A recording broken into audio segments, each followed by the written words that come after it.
It's a great treat and a privilege to talk about Andrew in a church dedicated to him.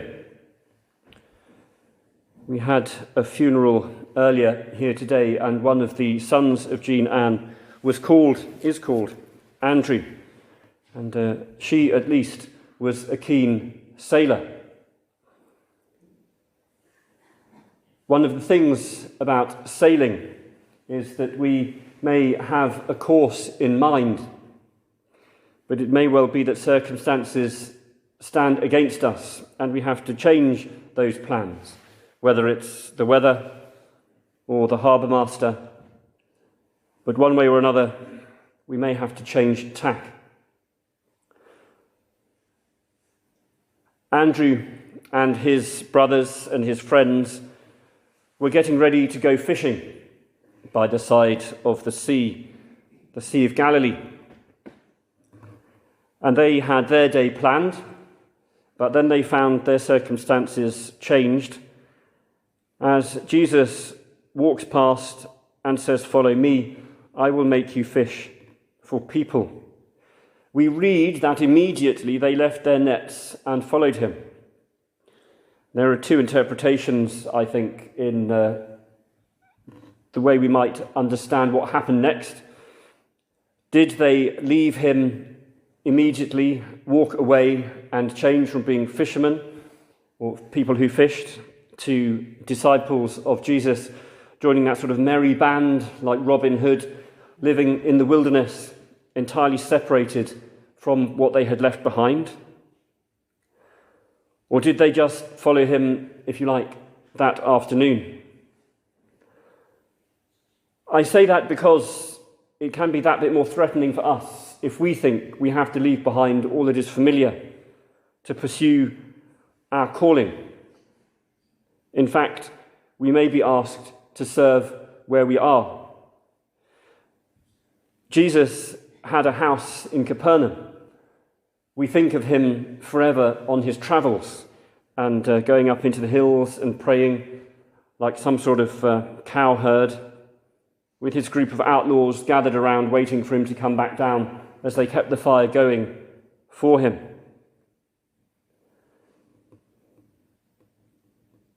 I like to think that just as when Jesus had died, his disciples went fishing, that was because they remained within their household, within their family, within their location. But they changed their hearts, their priorities to face God, and that is what happened immediately.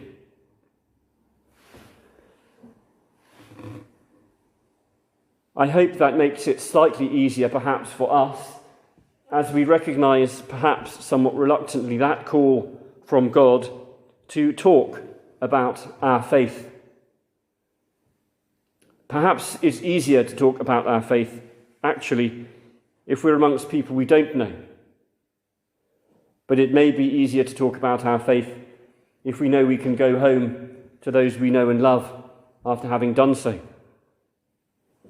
I would suggest that if we have experiences in our lives of faith, it is easier to talk about those experiences to other people who perhaps share those experiences.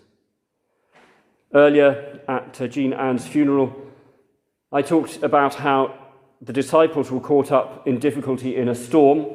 They woke him and he calmed that storm. We may or may not have had experiences in life where we were lost in a car or a boat and we called out, "Oh God, please help me." The writer of the hymn Amazing Grace famously was a slave trader who called out in a storm, and when God rescued them, he came to faith. We may find ourselves bereaved or upset, concerned or challenged by any aspect of our life. Lack of income, lack of relationship, lack of work, lack of health.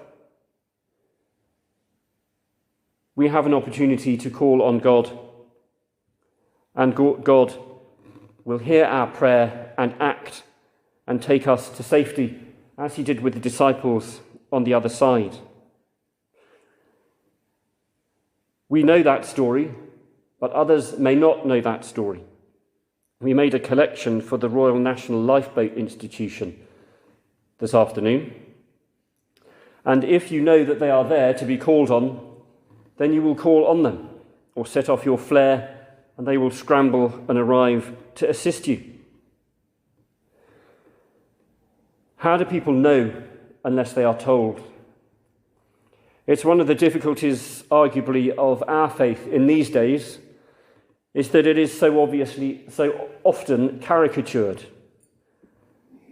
People may know that perhaps the Vicar of Dibley, or whatever else it might be, is at one level an accurate portrayal of rural life, but at another level it doesn't necessarily capture that life-changing belief and experience of living within a faith community brings us and offers us.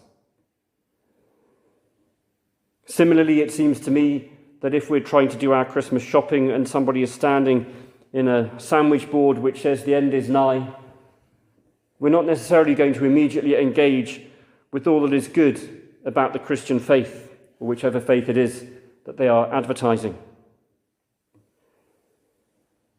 I would suggest that we ought not to leave our nets entirely behind immediately, but speak of those experiences that we have that have led us to where we are and who we are, with those who also fish, with those who live in our village, with those who have the same concerns about religion not being for them, about not having enough food or family to see them through the winter. As we speak in words that they understand,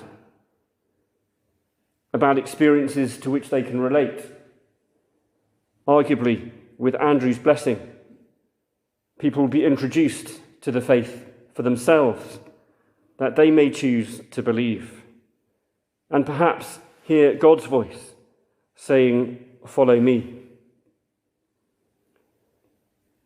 And as they do,